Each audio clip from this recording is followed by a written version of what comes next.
Well, you used to really be scared here. Johnny. You're still afraid. Stop it now, I mean it.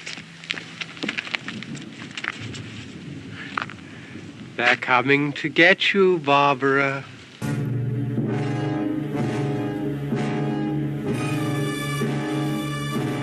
Night of the Living Dead is a 1968 horror film directed by George A. Romero that would be a large box office success and would become a horror classic.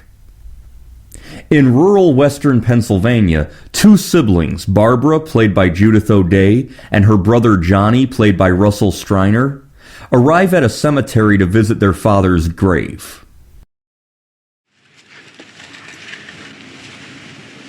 I wonder what happened to the one from last year. Each year we spend good money on these things. We come out here and the one from last year's gone. Well, the flowers die and the caretaker or somebody takes them away. Yeah, a little spit and polish. You can clean this up. Sell it next year. Wonder how many times we bought the same one. Johnny begins trying to scare Barbara when they both find themselves attacked by a tall, pale man in a tattered and torn suit. They're coming to get you, Barbara. Stop it! You're ignorant. They're coming for you, Barbara. Stop it! You're acting like a child. They're coming for you. Look, there comes one of them now. He'll hear you. Here he comes now.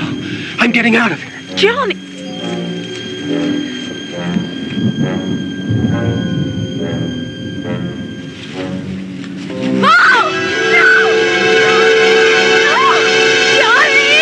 Johnny is apparently killed, and Barbara runs away.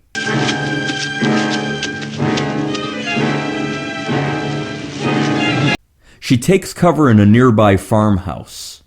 As a group of the ghoulish zombies approach the house, another man named Ben, played by Duane Jones, arrives at the scene.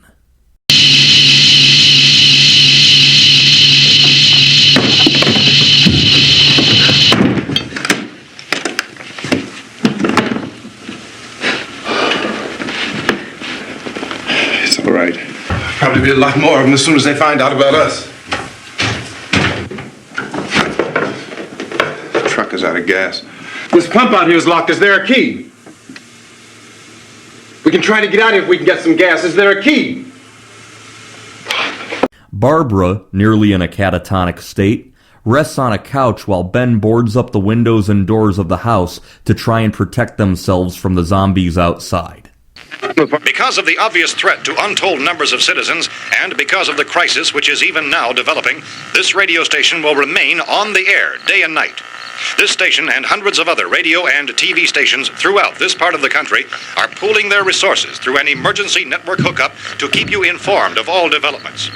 At this hour, we repeat, these are the facts as we know them. There is an epidemic of mass murder being committed by a virtual army of unidentified assassins. The murders are taking place in villages, cities, rural homes, and suburbs with no apparent pattern or reason for the slayings. It seems to be a sudden, general explosion of mass homicide. They discover two couples hiding out in the basement of the home. Husband and wife Harry and Helen Cooper, played by Carl Hardman and Marilyn Eastman, tending to their injured daughter Karen, played by Kara Shawn. They also discover Tom and Judy, played by Keith Wayne and Judith Ridley, a younger couple trapped by the ghouls. As news reports come in telling of the mysterious flesh-eating zombies terrorizing the eastern coast of the United States, the group argues amongst each other what the best course of action may be to try and survive. We've heard all we need to know. We have to try to get out of here. He said the rescue stations have doctors and medical supplies. If we could get Karen there, we could get help for her. You know this area. You from around here? Judy and I are both from around here. We were on our way up to the lake to go swimming. And Judy had a radio, and we heard the first reports about this. So we knew the old house was here, and we came in and found the lady upstairs dead. Then these other people came. We went down into the basement and put a bar across the door, and it is pretty strong. Is there a fruit cellar here? Yes. We need some bottles or jars. Make Molotov cocktails and hold them out while we try to escape. We'll put whatever lumber we find behind the cellar door. You can go upstairs and toss the cocktails from a window. Tom, you and I will have to unboard this door. After you toss the cocktails, you hustle back down here and lock this door. It's no good to board it up because we'll have to get back in quickly.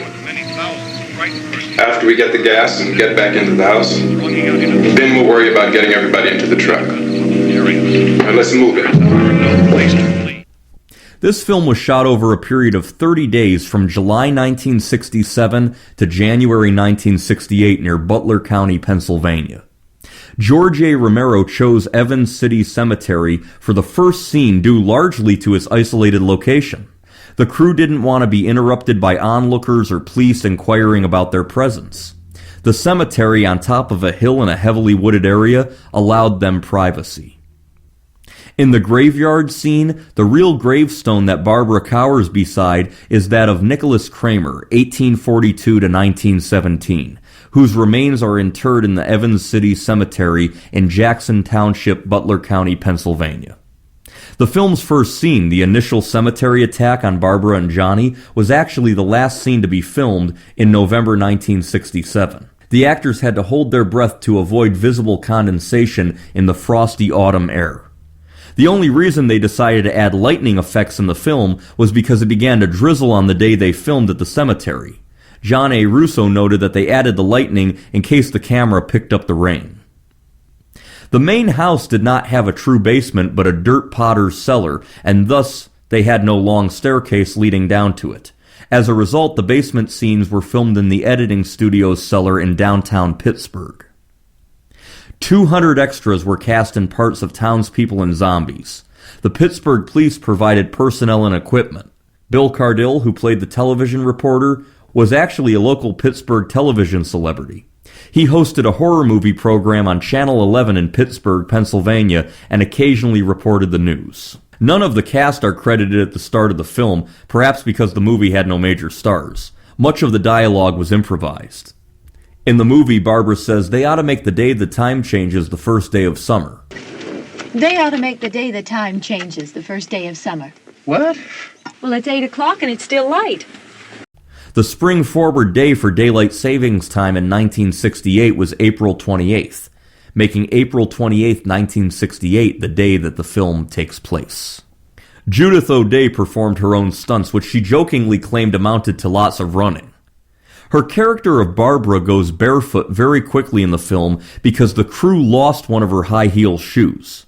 Judith O'Day believed that her high heel was stolen by a crew member who she thinks liked her feet. The word zombie is never used in the movie. The most common euphemism used was those things, or ghouls, or flesh eaters. However, the movie codified many tropes about zombies that were used in many, many films after, including zombies eating human flesh, and that you can only kill zombies by shooting them in the head.